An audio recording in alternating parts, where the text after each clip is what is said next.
సంగీతం రికార్డు చేసినటువంటి tape cassette కి చేయని టేప్ క్యాసెట్ కి ఏ తేడా ఉంటుందో, మనం ధ్యానం చేస్తూ శ్వాస పీల్చినటువంటి దానికి ఆబ్సెంట్ మైండెడ్ అంటే శ్వాస దానికి అది పీల్చుకుంటూ ఉంటుంది. మనందరికీ మామూలుగా ఏం జరుగుతుంది, మన పని మీద మనం ఏదో ఉంటాం, శ్వాస పాపం మన కోసం మనం బతికి ఉండాలి కదా అని తన శ్వాస తను పీల్చుకుంటూ మన శ్వాస కూడా పీలుస్తూ అఘోరిస్తూ అలా అలా అవుతూ ఉంటుంది. అందుకని ఇందులో ఏ భాగం ఏ శ్వాస కూడా మనకు ప్రాణాయామం పుటం పెట్టినా అవదు. ఎప్పుడవుతుంది, మనం శ్వాసను ధ్యానం చేయడం మొదలుపెట్టిన రోజు నుంచే అవుతుంది. మన శ్వాస పీలుస్తూ ఉంటేనే గమనించాలి, శ్వాస విడుస్తూ మనం శ్వాస విడుస్తూ ఉంటేనే గమనించాలి. ఈ రెండు ఏ రోజు నుంచి అయితే మనకి బుద్ధిపూర్వకంగా మొదలుపెట్టి ప్రయత్నం చేస్తాం, ఆ ప్రయత్నం ఆనాటికి సుగమం అవుతుంది. అంటే మొదట కొంచెం కష్టంగా ఉంటుంది, తర్వాత తక్కువ కష్టంగా ఉంటుంది, తర్వాత అప్రయత్నంగా ఉంటుంది, తర్వాత ఒక ఆటమోస్తరుగా క్రీడవలే ఉంటుంది. అంటే క్రమంగా యోగాభ్యాసానికి కావలసినటువంటి మార్గంలో మనం పడుతున్నాం అన్నట్టు. అప్రయత్నంగా జరగాలి ఇవన్నీ కూడా. ఇది అభ్యాసం చేస్తూ ఇంతవరకు బాగా వచ్చినప్పుడు ఇంతకుముందు ఈయన చెప్పిన అభ్యాస వైరాగ్యాలు ఇవన్నీ కూడా చెప్పుకుంటూ పతంజలి యోగ సూత్రాలు లాంటి పుస్తకాన్ని రోజు ఒక్క మాట ఏవో ఒకటో రెండో మూడో నాలుగో సూత్రాలు ఆజన్మాంతాలు మనం చింతనం చేసుకుంటూ, ఎందుకంటే ఒక మాట చదువుకుంటే మనకు వచ్చేటువంటిది పతంజలి యోగ సూత్రాలే గాని యోగ విద్య కాదు. యోగ విద్య తడవ కాస్త వస్తూ ఉంటుంది. షుగర్ టెక్నాలజీ చదువుకుంటే షుగర్ ఎలా రాదో, పుస్తకాలు చదువుకుంటే యోగం అనేది ఎలా రాదు. పుస్తకం చదువుకుని మనం చేస్తూ ఉంటే ఎలా అభ్యాసం చేయాలో దానికోసం పుస్తకం, కానీ పుస్తకంలో యోగం ఉండదు. పుస్తకంలో ఏముంటుంది, కాగితము సిరా ఉంటుంది, పతంజలి ఉండడం, యోగశాస్త్రం ఉండదు. పుస్తకంలో ఉన్నటువంటి అక్షరములు నిమిత్తంగా మనలో ఉద్భవించేదే యోగశాస్త్రమును పతంజలిని సూత్రాలు తప్ప అక్కడ ఉండేది ఉట్టి ప్రింటర్స్ ఇంకును పేపరే కదా, అది గుర్తుంచుకోవాలి. అలాగే శరీరం కూడా పుస్తకంలో ఉన్నటువంటి పేజీ పుట లాంటిది, దాంట్లో ఉన్నటువంటి మన మనస్సు కూడా ప్రింటర్స్ ఇంకు లాంటిది. ఏ మ్యాటర్ ప్రింట్ చేస్తే అంత వాల్యూబుల్ అవుతుంది, కానీ ఇంకులో వాల్యూ లేదు, పేపర్లో వాల్యూ లేదు. అలాగే మన శరీరంలోనూ వాల్యూ లేదు, మనం శ్వాస పీల్చడానికి అటు ఇటు దాని దగ్గర లేకుండా ఉన్న మనస్సు ఉందే దానికి వాల్యూ లేదు. ఆ మనస్సు ఈ శ్వాస దగ్గరికి తెచ్చి పెట్టినప్పుడు ఒకే ఒక గ్రంథం తయారవుతుంది, అదే నేను అనబడేటువంటి గ్రంథం. దాన్నే ఎవరు పురుషులు రాసిన గ్రంథము కాదు, అంటే అపౌరుషేయము లేక వేదము అని అంటారు పెద్దలు. దాన్నే అనాద్యంతము. అది ఎప్పటి నుంచి రాయబడింది, ఎవరు రాశారంటే మనం ఉన్నప్పటి నుంచి మనకు కనిపిస్తుంది, కానీ అంతకు ముందు నుంచి ఉన్నది. ఎప్పుడు మనిషి పుట్టా అందులోంచి పుడతాడు కనుక మనిషి పుట్టక ముందు నుంచి కూడా ఇవన్నీ అందులోనే ఉన్నాయి. ఈ సత్యం అది వేద గ్రంథం. అంటే ఎక్కడ ఉంటుంది వేద గ్రంథం? పుస్తకంలో ఉండదు, మనలో ఉంటుంది. అందుకనే వేదముల గురించి మనం చెప్తూ ఋగ్వేదము అంటే ఏంటి, కంఠధ్వని అని మన కంఠంలోంచి మనం వినపడేట్టుగా మాట్లాడుతున్నటువంటి ధ్వని లేక నాదాన్ని ఋగ్వేదం అంటాం. అలాగే సామవేదము అంటే శ్వాసకు కారణమైనటువంటి ప్రాణం.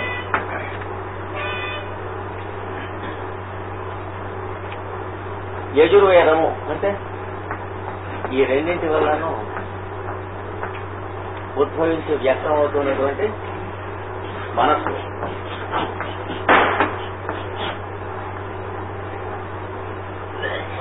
దానితోనే ప్రపంచంలో సమస్త కర్మలు ఉద్భవిస్తాయి, మన పనులన్నీ మనం చేసుకుంటాం కనుక కర్మాచరణశీలమైనది యజుర్వేదము అని అంటారు. యజుర్వేదము నుండి ఏం చెప్పబడును?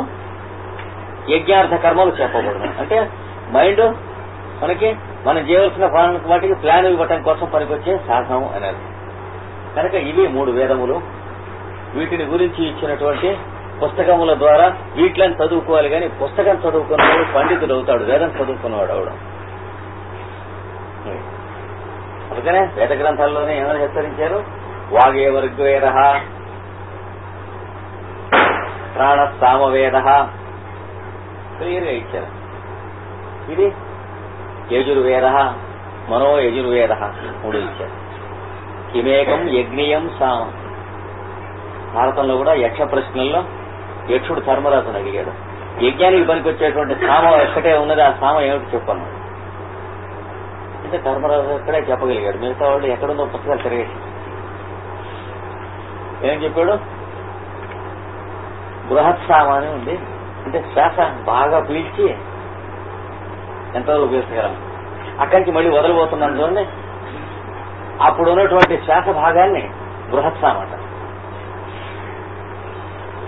బృహత్సామ తథాసాం నాం భగవద్గీతలో సామవేదంలో ఉన్న అన్ని సామల్లో నేను బృహత్సాం అన్నాడు. అంటే మనలో నేననే ప్రజ్ఞ ఎప్పుడు బతుకుంటుంది, శ్వాస పీల్చి శ్వాస వదలటం ఉన్నన్నాళ్లే, అది బృహత్సాం అంటే.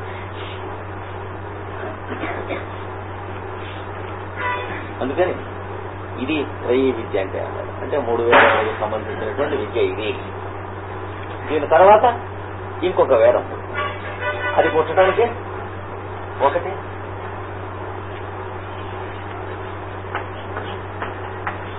అంగిరస్, చెవికి వినపడటం చేద్దాం దాన్ని అంగిరస్సులు అంటాం.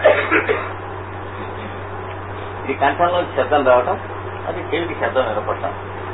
లోపల ఉన్న గ్రంథాలు ఇవన్నీ అంగిరస్సు. రెండవ వాడు అథర్వణుడు.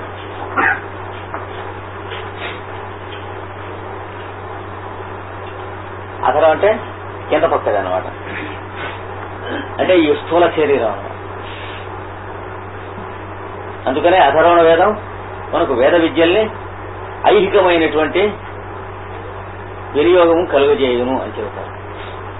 ఆయుర్వేదము, విశ్వవిద్య, వాస్తు గృహ నిర్మాణము, రాజ్య పరిపాలనము, రాష్ట్రతంత్రము, యుద్ధతంత్రము అంటే ఏంటి, physical application of higher principles మనలో ఉన్నది. ఇది లోపల ఉన్నటువంటి వ్యూహం. అంటే మనం పెద్దలు చదువుకుంటున్నటువంటి వేదాల గ్రంథాల్లో లోపల దాగి ఉన్నటువంటి వేదం ఉన్నది. అది చదవటం కోసం ఈ వేదాలు చదవమన్నది. అది చదవకుండా ఈ వేదాలు చదివి ఆపినప్పుడు ఏమవుతుంది, చాలా విలువైన పుస్తకాలు పెట్టిలో పెట్టి నెత్తి మీద పెట్టుకుని మోస్తున్న కూలి వాళ్ళలాగా ఉంటున్నారు. వాటి భారం తప్ప వాటి వేదం దొరకదు. ఇవన్నీ అందులోనే వాడు హెచ్చరించారు. మన వేద మంత్రాల్లోనే అడుగడుగున హెచ్చరించారు, ఒరే నాయన ఇంకోటి చదువుకోవటం కోసం మీకు ఇస్తున్నాం, దీని ద్వారా చదువుకో అని చెప్పాడు. ఆ పుస్తకం ఎవరు రాసింది కాదు. అట్లాగే ఇప్పుడు మళ్ళీ అవి చదువుకున్నప్పుడు చూద్దాం. ఇక్కడ మనకు కావాల్సినటువంటి ఈ ప్రణవంలోనే ఉన్నది. అంటే శ్వాస వదులుతూ ఉన్నప్పుడు శ్వాస పీలుస్తూ శ్వాస వదులుతూ ఇలా కొన్నాళ్ళు అభ్యాసం చేసి నిదానంగా శ్వాస పీలుస్తూ ఉంటాం, పీల్చగలిగినంత దూరం పీలుస్తూ ఉంటాం, అక్కడి నుంచి మళ్ళీ నిదానంగా శ్వాసలు విడిచి విడవగలిగినంత వరకు పీలుస్తాం, మళ్ళీ అదే మాత్రగా ప్రాసెస్ చేసుకోవాలి. ఇది మొదట చేయవలసినటువంటి. శ్వాస పీల్చడాన్ని మన ఇష్టమా దాని ఇష్టమా, కొంతసేపు మన ఇష్టం, ఆపగలిగి ఆపుతాం, ఆపైనా మన ఇష్టం కాదు. మామూలుగా రోజంతా శ్వాస మనం పీలుస్తున్నారా అది పీల్చుకుంటూ ఉందా, మనం పీల్చడానికి మనకు గుర్తు ఉంటూ ఉందా? నేను ఉదాహరణ చెప్పానే, ఎప్పుడన్నా ఒక రోజున ఒక గంట సేపు మీ శ్వాస మీరు పీల్చుకోండి అని ప్రకృతి మన అందరికీ గుర్తుంచుకుని ఏం జరుగుతుంది, మర్నాడు ఎవడో ఉండడం, పుట్టి సూర్యోదయం అవుతుంది భూగోళం మీద. ఏం చేత మనకి ఎవడో టెలిఫోన్లో పిలుస్తాడు, ఇక్కడ గుర్తుంచుకునే పిలుస్తాడు శ్వాస. వీడికి ఏం చెబుతాడు, ఫలానా టెలిఫోన్ డెడ్ అయిందండి అంటాడు. అనేది వాడి మనస్సు వీడి మనస్సు టెలిఫోన్ మీదకి పెడుతుంది కదా, శ్వాస ఆగిపోతే ఇద్దరు కింద పడి చచ్చిపోతారు. అలాగా ఎవడు బిజినెస్ వాడికి ఉంటుంది ఇంపార్టెంట్ థింగ్స్, కొందరికి ఉద్యోగం, కొందరికి బిజినెస్, ఇట్లా శ్వాస కంటే ఎక్కువ ఇంపార్టెంట్ గా ఉన్నాయని అనుకునే ఇడియట్స్ కదా మనం. అంచేత ఏమవుతుంది, మన శ్వాస మనం పీల్చుకోమని చెప్పి ప్రకృతి ఒక గంట సేపు అంటే మొదటి 5 నిమిషాల్లోనే టపటపటపా రాలిపోతాం. ఎందుకంటే మనం ఎంత ఇడియట్స్ మనకు తెలియదు, మనకున్న కామన్ సెన్స్ చాలా తక్కువ. అంటే మిగతా చాలా ఇంపార్టెంట్ థింగ్స్ ఉన్నాయని నమ్ముతాం. దీనికన్నా మనం బతుకుంటే చేయవలసిన కదా పనులు, అవి ఇంకా ఇంపార్టెంట్ థింగ్స్ అని అనుకునే వాళ్ళం. మన కామన్ సెన్స్ ఏంటంటే ఏడ్చింది. ఇంకో గంట నిద్రపోకపోయినా సరే ఈ పని రాత్రి పూర్తి చేయాలి అని అనుకునేటువంటి కామన్ సెన్స్ దాటింది కదా కామన్ సెన్స్. అదే అందుకని శ్వాస దానంతరత పీల్చుకుంటూ ఉంది కానీ మనం పీల్చేది కాదు. కానీ మనం పీల్చే శ్వాస కూడా ఉంది. కావాలంటే అని అనలేము కానీ 2 రకాల శ్వాస ఉన్నది. అంటే మనం పీల్చుకునే శ్వాస ఒకటి, అది పెద్ద ఎక్స్ అనుకున్నాం. మన చేత పీల్పించే శ్వాస ఒకటి, చిన్న ఎక్స్. 2 రకాలు. ఒకటి పౌరుషేయమైన శ్వాస, ఒకటి అపౌరుషేయమైన శ్వాస. అంటే వాలంటరీ రెస్పిరేషన్, ఇన్వాలంటరీ రెస్పిరేషన్ ఉన్నాయి. మనకి ఒప్పుకోక తప్పదు. అందుచేత రెస్పిరేషన్ సెమీ వాలంటరీ ప్రాసెస్. శ్వాస అనేటువంటిది సగం పౌరుషేయము, సగము అపౌరుషేయము. ఇప్పుడు తేడా గుర్తుంటానికి ఏమన్నారంటే, దీన్ని ప్రాణం అన్నారు పెద్దవాళ్ళు, దీన్ని శ్వాస అన్నారు. సైంటిఫిక్ టర్మినాలజీ చెప్పాలంటే మనం పీల్చి వదిలిపెట్టి ఇవి చేయడానికి వీలుగా ఉన్నదాన్ని శ్వాస అంటారు. బ్రెత్, దాన్ని ప్రాణం అంటారు. అంటే పల్సేషన్. ఇంగ్లీష్ లో మనం చెప్పాలంటే దీన్ని బ్రెత్ లేక రెస్పిరేషన్ అంటాం. దాన్ని బ్రెత్ కారణమైంది పల్సేషన్ అంటాం, అంటే స్పందనం.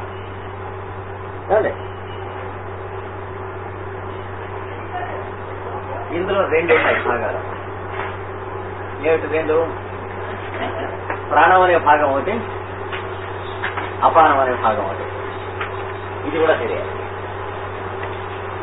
వీటి అర్థాలు చిన్నగా మనకి శాస్త్రీయంగా తెలియాలి. రోడ్డు మీద ఉన్న అర్థాలు వేరే ఉన్నాయి. అవి తెలియకపోతే అపాన వాయువు అనేటువంటి పదాన్ని మనం వేరే అర్థంలో వాడతాం. మనమే కాదు, చాలా చాలా పెద్ద యోగా ప్రొఫెసర్స్ అనేటువంటి వాళ్ళు కూడా ఆ అర్థంలోనే. 1972లో మొట్టమొదటిగా నేను యూరోప్ వెళ్ళినప్పుడు ఇంటర్నేషనల్ యోగా ఫెస్టివల్ అని చెప్పి బెల్జియంలో మాన్స్ అనే చోట పెట్టారు. పెడితే 2వ రోజున నన్ను ప్రెసిడెంట్ గా పెట్టారు. మరొక భారతీయుడు సుప్రసిద్ధుడైనటువంటి యోగి ఉపన్యాసం. ఆయన ఉపన్యసిస్తూ ప్రాణం అనేది ముక్కులో ఉంటుంది, అపానం అనేటువంటిది ఆసనంలో ఉంటుందని చెప్పాడు. అంటే మలద్వారంలో ఉంటుందని చెప్పాడు. మనం రోడ్డు మీద చెప్పుకునే అర్థమే చెప్పాడు. చెబితే వాడెవడో లేచి ఆ 2 కలపమన్నాడు భగవద్గీతలో, ఎలా కలుస్తాయని అడిగాడు. ప్రాణాపానం సమకృత్వ అన్నాడు కదా. అంటే అది గురువు దగ్గర నేర్చుకోవాల్సిందని చెప్పి తోసిచ్చాడు. గురువు దగ్గర మంచి విషయాలు నేర్చుకోవాలి కానీ అలాంటి రిక్వాలి కనుక ఈ అర్థాలు పెద్దవాళ్ళు చెప్పినవి మనం నేర్చుకోవాలి కానీ మనం చెప్పినవి పెద్దవాళ్ళకి నేర్పకూడదు. ప్రాణం అనే మాట అర్థం ఏంటంటే బయట నుంచి లోపలికి లాక్కునే శక్తి, దానివల్లే శ్వాస లోపలికి లాక్కొనబడుతుంది. అపానం అంటే లోపలికి బయటికి నెట్టివేసే శక్తి, దానివల్ల మనం శ్వాస బయటికి నెట్టేస్తున్నాం. అదే భగవద్గీతలో అన్నాడు, ప్రాణాపానవు సమౌ కృత్వా నాసాభ్యంకరచారిణవు అన్నాడు. ఇది నాసాచారణ అంటే ముక్కులోంచి లోపలికి వస్తుంది ప్రాణం. ఇది అభ్యంతరచారి అంటే లోపల నుంచి బయటికి వెళ్తుంది అనమాట. అభ్యంతరం అంటే ఇది.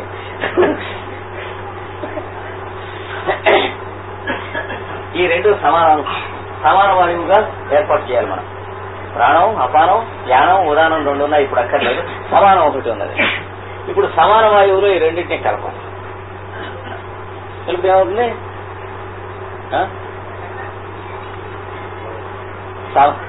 సమత్వం యోగం ఉచ్యతే. యోగం అనేటువంటిది సమత్వం అంటే ఏమిటో భగవద్గీతలో సంకేతాలలో ఇచ్చుకుంటూ వెళ్ళిపోయాడు. ఇక్కడ అభ్యాసాలు కూడా ఇస్తాడు పతంజలి, ఎట్లా అభ్యాసం చేయాలో ఏమిటో. కనుక ఇవి ఒక మాట గుర్తుంచుకొని ఈ ప్రాణాయామం ఈ మోస్తరుగా మనం చేస్తుంటే దాన్ని ప్రాణాయామం అంటారు. ప్రాణాయామం అంటే ప్రాణాన్ని రెగ్యులేట్ చేయడం, క్రమ మార్గంలో పెట్టడం కానీ శ్వాసను బంధించడం కాదు. మీకు హఠయోగం తాలూకు పుస్తకాల్లో శ్వాసను బంధించడం అని రాసి ఉంటుంది. దానికి పతంజలి గాని భగవద్గీత గాని బాధ్యులు కారు. వీళ్ళ మార్గం వేరు, ఆ మార్గం వేరు. హఠయోగం యొక్క మార్గం వేరు. పతంజలి సూత్రాల పేరేమిటి? గ్రంథం పేరు రాజయోగము లేక అష్టాంగ యోగము అని అంటారు. భగవద్గీతలో కూడా మీకు ఇచ్చింది ఏమిటి? అన్ని విధాలైనటువంటి యోగాభ్యాసాల్లో ఉన్న మార్గాలు చెప్పి ఇవి సమన్వయం చేసిన చోటికి 9వ అధ్యాయంలో ఏం చెప్పాడు? రాజవిద్య రాజగుహ్యం పవిత్రమిదముత్తమం అన్నాడు. కనుక దీన్ని రాజయోగము అంటారు. దీన్ని పతంజలి గాని భగవద్గీత గాని వేదవ్యాసుల వారు గాని వీళ్ళెవరిచ్చినా ఈ యోగం ఇది. ఇది కాక మనకి హఠయోగ ప్రతీపిక మొదలైనటువంటి గ్రంథములు ఉన్నాయి. అందులో చెప్పబడేటువంటివి వేరు. కనుక ఇవి అవి మనం ఊరికే గలివి చేసుకుని చలగా పొలగం చేసుకోకూడదు. అంటే అది వేరే పెట్టుకోవాలి, ఇది వేరే కావాలంటే అది అభ్యాసం చేయొచ్చు. అది అభ్యాసం చేస్తే తప్పని కాదు. అది అభ్యాసం చేయదలుచుకున్నవాడు దీన్ని కన్ఫ్యూజ్ చేసుకోకూడదు. ఇది అభ్యాసం చేయదలుచుకున్నవాడు దాన్ని కన్ఫ్యూజ్ చేసుకోకూడదు. అది అయితే అది అభ్యాసం చేస్తే వచ్చేటువంటి మంచి చెడ్డలకి వీళ్ళు బాధ్యులు కాదు. వీళ్ళ మార్గం అభ్యాసం చేస్తే వచ్చేటువంటి రిజల్ట్స్ పూర్తిగా వీళ్ళు బాధ్యులు.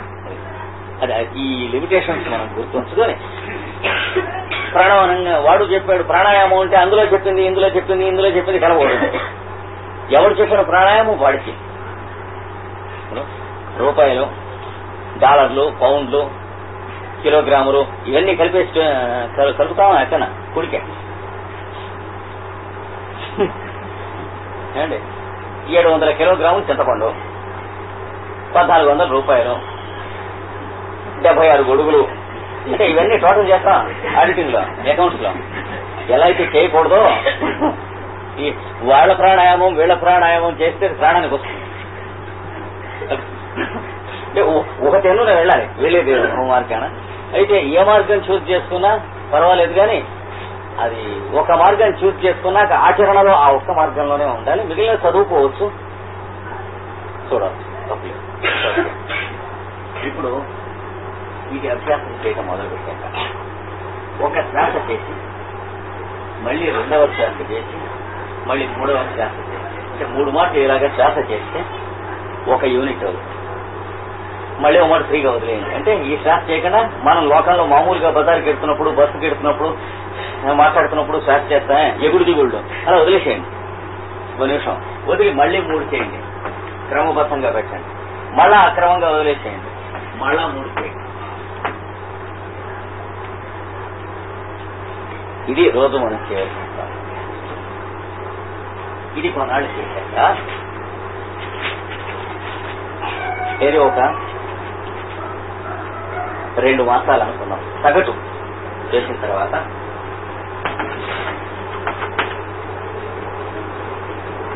ఇంకొకటి ఇక్కడ కలుపుకుంటాం. ఏమిటి? ఇది పీలుస్తున్నంతసేపు ఇలాగే శ్వాస చేయాలి. చేస్తూ ఉండి చేస్తున్నంతసేపు మనసులో ఈ అక్షరం ధ్యానం చేస్తూ ఉండాలి. లోపలికి పీలుస్తూ మనస్సులో సో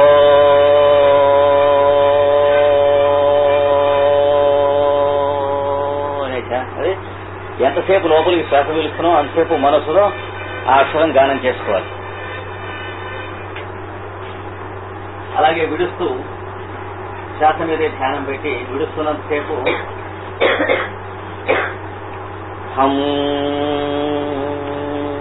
మనసుతో కాదు కంఠంతో పలకాలి. ఈ మాట విడుస్తున్నప్పుడు, పీలుస్తున్నప్పుడు మనసుతో పలకాలి, విడుస్తున్నప్పుడు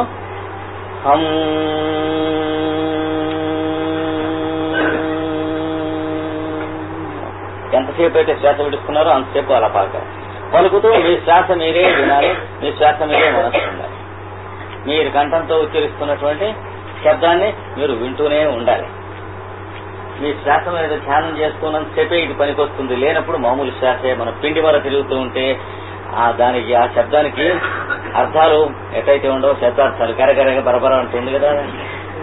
అంటే గరగర మనం ఏదో మాట్లాడుతూ ఉండగా ఇది గరగరలాడుతూ ఉన్నది అనే అర్థం పిండి వరలోంచి వచ్చే శబ్దానికి ఎట్టయితే ఉండదో, ఎందుకంటే ఉద్దేశం లేని శబ్దం కదా. అలాగే ఉద్దేశం లేని శ్వాస గనక ప్రాణాయామం అవదు. ఉంటే ఏదో పవనంతో పూరింపబడినటువంటి చర్మభస్త్రి అన్నాడే, కొలివి తీర్తిలాగా వాడు కొలివి తీర్చితో ఊరుతూ ఉంటాడు గుస్తున్నా పోయి, అది శ్వాస అవుతుందా? అది ఎలా అయితే కాదో ఇంటెన్షన్ లేనటువంటి రెస్పిరేషన్ అనేది మనకు ప్రాణాయామానికి యోగాభ్యాసానికి పనికి వచ్చే శ్వాస కాదు. కనుక ఇది 2వది. దీంతో ఒక 3 శ్వాసలు చేయాలి. ఇది ఒక 2 మాసాలు ఇచ్చేసిన తర్వాత మళ్ళా ఫ్రీగా వదిలిపెట్టి చేయాలి. అంటే ఇర్రెగ్యులర్ గా 1 నిమిషం వదిలిపెట్టి మళ్ళా 3 శ్వాసలు చేయాలి, మళ్ళా 1 నిమిషం వదిలిపెట్టి మళ్ళా 3 శ్వాసలు చేయాలి. ఇది రెండవ ప్రాక్టీస్. ఈ 2 ప్రాక్టీసులను కలిపి చేసినది ఒక 2 మాసములు చేయండి. మొదటి ఒక 2 మాసములు, 2 ఒకదాని తర్వాత ఒకటి చేసింది 2 మాసములు. ఇది అయిన తర్వాత ఇది మొదలెట్టే లోపల 2 నిమిషాలు టైం ఇచ్చేయండి. మొదటి 3 చేశాక కొంచెం టైం ఉంది 6 నిమిషం, మళ్ళీ 3 చేశాక 6 నిమిషం టైం ఉంది, మళ్ళీ 3 2 నిమిషాలు టైం ఉంది. ఈ రెండవ సాధన 3 చేయండి, 6 నిమిషం టైం ఉంది, 3 చేయండి, 6 నిమిషం టైం ఉంది, 3 చేయండి, చదివేసేయండి. ఇది 2 మాసాలు. 3వ మాసంలో మళ్ళీ ఇది అయిన తర్వాత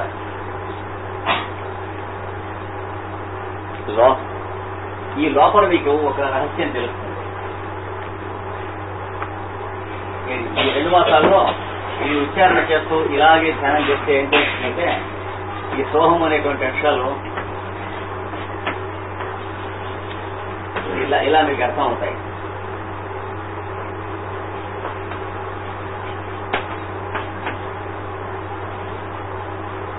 అప్పుడు ఈ హల్లులు 2 వేరుగాను, ఈ అస్సులు 2 వేరుగా కనుక మీ శ్వాసలో ఉన్నటువంటి శ్వాస పీలుస్తున్న వాడి పేరేమిటి? అది ప్రణవం. అంటే అది సహజంగా మనం పుట్టిన క్షణం నుంచి అక్కడే ఉంది ఆ అక్షరం. అంటే మనం ఓం అని ఉచ్చరిస్తే అందువల్ల అక్కడ ఉన్నది కాదు, అక్కడ ఉన్నందువల్ల కనిపెట్టి మనం ఓం అని ఉచ్చరించాలి. దాన్ని వినకుండా, దాని మీద మనస్సు పెట్టకుండా, ఆ శ్వాస యొక్క కదలికల్ని గమనించకుండా మనకు ఓం అని అడిచినా ఓం అని అడిచినట్టే, అంతకంటే ఇంకేం లేదు, ఏం రిజల్ట్ లేదు.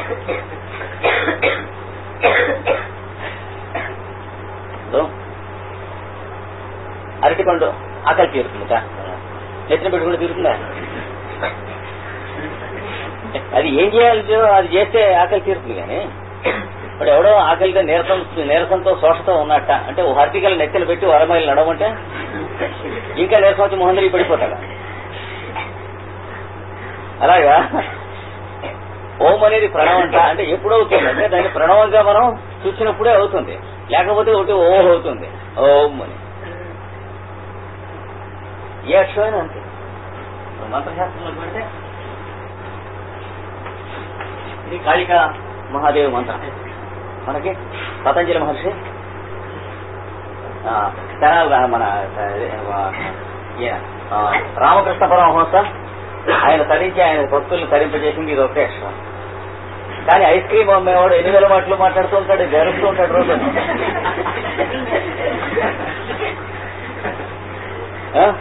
వాడు ఒక 25 సంవత్సరాలు ఐస్ క్రీమ్ అమ్మినా గానీ వాడికి కాళికా మంత్రం వస్తుందా?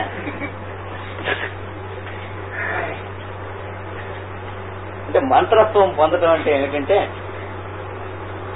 మనతో అది ఛార్జ్ అవ్వాలి అక్షరం. మంత్రం మనమే కానీ అక్షరం కాదు, అది తెలియాలి. అందుకనే మంత్రాలు ఏదైనా పుస్తకంలో చూసి గబాగబా మనం కాపీ చేసుకుంటే పని చేయవు. అవి అక్షరాలు కానీ మంత్రాలు కావు. మంత్రం మనలో ఉంటుంది, ఆ అక్షరాలు ఫిలప్ చేస్తే మంత్రం అవుతుంది, లేకపోతే అక్షరాలు అవుతాయి. అంటే ఇది మీకు తెలుస్తుంది, ఆటోమేటిక్ గా మీకు తెలుస్తుంది. తెలిసిన తర్వాత ఆ 2 మాసాలు కూడా అయిన తర్వాత ఏం చేస్తారు, పీలుస్తున్నంతసేపు లోపలికి మానసికంగా ఓం అనేటువంటిది గానం చేయండి. శ్వాస లోపలికి పీలుస్తున్నంతసేపు మెంటల్ గా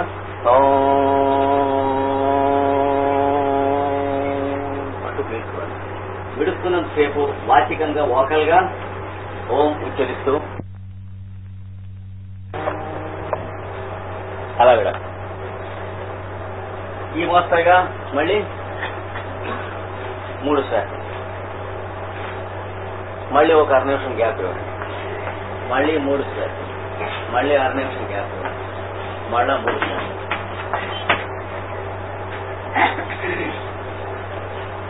ఇది రాజయోగ విధానంలో పతంజలి వాళ్ళు చెప్పిన మార్గంలో ప్రాణాయామము అనబడుతుంది. సరిగ్గా మెకానికల్ గా ఇలాగే చేస్తే ప్రాణాయామం కాదు. ఏం చేత ఇది చేస్తున్నంతసేపు మీ ధ్యానం మీ శ్వాస మీదే ఉండాలి, మీ వినికిడి మీ కంఠధ్వని మీదే ఉండాలి. ఈ రెండు చేసినప్పుడు మాత్రమే ఇది ప్రాణాయామం. ఒక్కప్పుడు ఆ రెండు చేసినా కూడా ప్రాణాయామం కాదు. ఎప్పుడవుతుంది? మీరు ఎన్నింటికి కూర్చుందామని అనుకున్నారో అన్నింటికి అప్రయత్నంగా కూర్చోగలిగితే మాత్రమే అవుతుంది. అప్రయత్నంగా కూర్చోగలగాలంటే అంతకుముందు పగలు మనం చేసుకునేటువంటి ప్రోగ్రాం అన్నిట్లోనూ మనస్సులో ఇది మీకు నిరంతరత్వంతో నిండి ఉండాలి. అప్పుడు ఇది ప్రాణాయామం అవుతుంది. అంటే ఈ చెప్పిన కండిషన్స్ అన్ని ఫుల్ఫిల్ చేస్తే ప్రాణాయామం అంటారు, లేకపోతే ప్రాణాపాయం. పుట్టి శ్వాసే మిగిలేదు, బుస్సు బుస్సు అని కొడుతుంది. కనుక ప్రాణాయామం అంటే ఆ బ్రెత్ ఎగ్జాక్ట్ గా గద్ది ఇట్లా చేస్తే ప్రాణాయామం అవుతుంది. ఎప్పుడు అవుతుంది అంటే ఈ కండిషన్స్ లో శ్వాస పీలిస్తే ప్రాణాయామం అవుతుంది అనేది కొట్టుకు తన్నుకున్న కింద మీద పడ్డా కదా. 24 గంటలు మనం జీవించేటువంటి ఆ దినచర్యలో కండిషనింగ్ లో ఉంది అనమాట. దీని ప్రాణాయామం అవుతుందే అవకపోవటం అవదా అన్నది తప్ప ఏ కండిషన్స్ ఫుల్ఫిల్ చేస్తే ఆ పైన పీల్చేటప్పుడు శ్వాస అది ప్రాణాయామం అవుతుంది అనేది మాత్రం జూట. ఇందులో ఏది అవదు. చూసారా? అంటే ఎంత ఎగ్జాక్ట్ గా ఈ 3+3 ఇది 3x3 ఫాలో అయినా ప్రాణాయామం అవదు. అంటే అస్సలు అవ్వకుండా ఉండడానికి కూడా వీలుంది. మనం 25 సంవత్సరాలు ప్రాణాయామం చేసి ఈ ప్రకారంగా చెప్పిన రూల్స్ ప్రకారం చేసి పొట్టతని చూసుకున్నట్లే అవుతుంది. ప్రసక్తి లేదు. ఎందుకని? ఇప్పుడు చెప్పిందే కారణం. మీరు జాలాపూరుడు రాసినటువంటి ది ఆర్ట్ ఆఫ్ బ్రీతింగ్ అనేటువంటి హెడ్డింగ్ లో జాలాపూర్ రైటింగ్స్ లో మీరు చదవండి ఇంగ్లీష్ లో. పాండర్ ఆన్ దిస్ అనేటువంటిది ఆయన 24 పుస్తకాల్లోంచి కూడా సెలక్షన్ తీసి ఒక పుస్తకం ఒక విద్యార్థి రచన చేశాడు. ఆయన ఆజన్మ విద్యార్థి. ఆయన గ్రంథాలని ఆజన్మ దీక్ష పుచ్చుకున్నటువంటి ఒక సౌత్ ఆఫ్రికన్ శిష్యుడు రాసినటువంటి పుస్తకాన్ని ఆయన 24 పుస్తకాల్లోంచి తీసి ఆల్ఫాబెటికల్ గా హెడ్డింగ్స్ పెట్టి రాశాడు ఆ పుస్తకం. దాని పేరు పాండర్ ఆన్ దిస్ అని ఆ పుస్తకం పేరు. అందులో బ్రీతింగ్ అనేటువంటి హెడ్డింగ్ మీరు తీసి దాని కింద చూస్తే ఇప్పుడు నేను చెప్పిన కనుక భగవద్గీత పతంజలి మాస్టర్స్ అంటే మోరియా గారు గాని కుతుమి గారు గాని వారు చెప్పింది, మైత్రేయుడు మరువు దేవాపి మొదలైన వారు చెప్పింది, వారి శిష్యుడు జ్వాలాకూరుడు చెప్పింది. వాళ్ళు ఆ మార్గాన్ని అనుసరిస్తున్నటువంటి ఇప్పుడున్న పాశ్చాత్యంలో ఆర్కేన్ స్కూల్ అంటారు. అంటే ప్రాచ్య విద్యాపీఠము అనేటువంటిది. అది లండన్ లోను, జెనీవాలోను, న్యూయార్క్ లోను మొత్తం వరల్డ్ మొత్తం మీద 18 సెంటర్స్ లో ఉంది ఆర్కేన్ స్కూల్ అని. జ్వాలాకూరుడు స్వయంగా ఆయన శిష్యురాలైన ఐలిసియా బెయిలీని ఆశీర్వదించి స్థాపింపజేసినటువంటి విద్యాపీఠం. అక్కడ ప్రాణాయామం చేసే వాళ్ళంతా ఈ మార్గంలో చేస్తారు. అంతేకాదు ఇన్ని వేల సంవత్సరాల నుంచి కూడా జ్వాలాకూరుడు ఆయన శిష్యులకి ఇచ్చినటువంటి ప్రాణాయామం ఇదే. 5,000 సంవత్సరాల కిందట ఆయన పరిపూర్ణుడైనాడు. ఇది దేవాపి మరువు దగ్గర. మీరు మంత్రజాలం కొంత చదివి ఉంటారు, అందులో ఉన్నది. అంటే ఇప్పుడు 5,000 సంవత్సరాల కిందట, అంటే కృష్ణావతారానికి సమకాలికుడు. అంటే అప్పుడు పరిపూర్ణత చెందినటువంటి వాడు. ఇప్పుడు 19-20 శతాబ్దంలో బ్లావెట్స్కీ చేత ఇంతరావు గ్రంథం, ఐలిసియా బెయిలీ చేత 24 గ్రంథాలు రచన చేయించాడు డిక్టేట్. ఆయన ఇచ్చినటువంటి ప్రాణాయామం అన్నమాట ఇప్పుడు మనం చెప్పుకుంటాం. ఇది తస్య వాచక ప్రణవ అనేటువంటి సూత్రానికి అర్థం. వాడి వాచకం ప్రణవము అంటే వాడి ఉచ్చారణము, వాడిని పిలుచుట, ఈశ్వరుడు లోపల ఉన్నటువంటి ఈశ్వరుని వేసేటువంటి కేక ప్రణవము అనేమాట. అంతేగాక ఈశ్వరుడు వేసే కేక వాని వాచకం అంటే అర్థం. అది సత్యవాచక అంటే వారిని పిలిచేటువంటి పేరుని ఒక అర్థం, వారి కేక అంటే అతడు వేసేటువంటి కేక అని ఒక అర్థం. ఎలాగూ అది అంటే అది కూడా చూద్దాం. అంటే ఈ సూత్రం అర్థమైతే మనకి యోగాభ్యాసానికి కావలసినటువంటి పరమార్థంలో 3వ వంతు మనకు బోధపడ్డట్లే. సత్యవాచక ప్రణవ అనేటువంటి సూత్రం ఇప్పుడు చూద్దాం. ఓంకారానికి కూర్చున్నారు అనుకోండి. ఎవరు కూర్చున్నారు?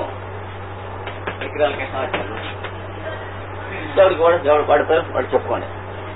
కూర్చొని ప్రాణాయామం చేద్దాం. గొంతుతో ఓంకారం ఉచ్చరిద్దామని అనుకో. ఎక్కడి నుంచి వస్తుంది మీకు ఓంకారం ఉచ్చరిస్తే? గొంతు. గొంతు ఉచ్చరిస్తుందా? లేదు కదా. శ్వాస శ్వాస దానంతరదే ఓంకారాన్ని ఉచ్చరిస్తుంది. లోపల శ్వాసలో ఓంకారం ఉంది కానీ కంఠంలో చేతులకు వచ్చేట్టు ఉచ్చరించలేదు కదా. ఉచ్చరించాలంటే ఏముంది? మనసులో ఉచ్చరించవలేను అనేటువంటి సంకల్పం కలగాలి కదా. ఉచ్చరించాలనే సంకల్పం మీరు కలిగించుకుంటున్నారా? అది కలుగుతుందా? మీరు కలిగించుకుంటున్నారు. ఏం అభ్యంతరం లేదు. మెటీరియలిస్టిక్ గానే వెళ్దాం. గొడ్డు మెటీరియలిస్ట్ లాగా మనం ఆర్గ్యూ చేస్తాం. ఒక బొఫెలో లాగా, అంతకంటే బెటర్గా అక్కర్లేదు, ఆన్సర్ వస్తుంది. మనమే ప్రపోజ్ చేశాం, సెల్ఫ్ ప్రపోజ్. ఓ నిమిషం ముందు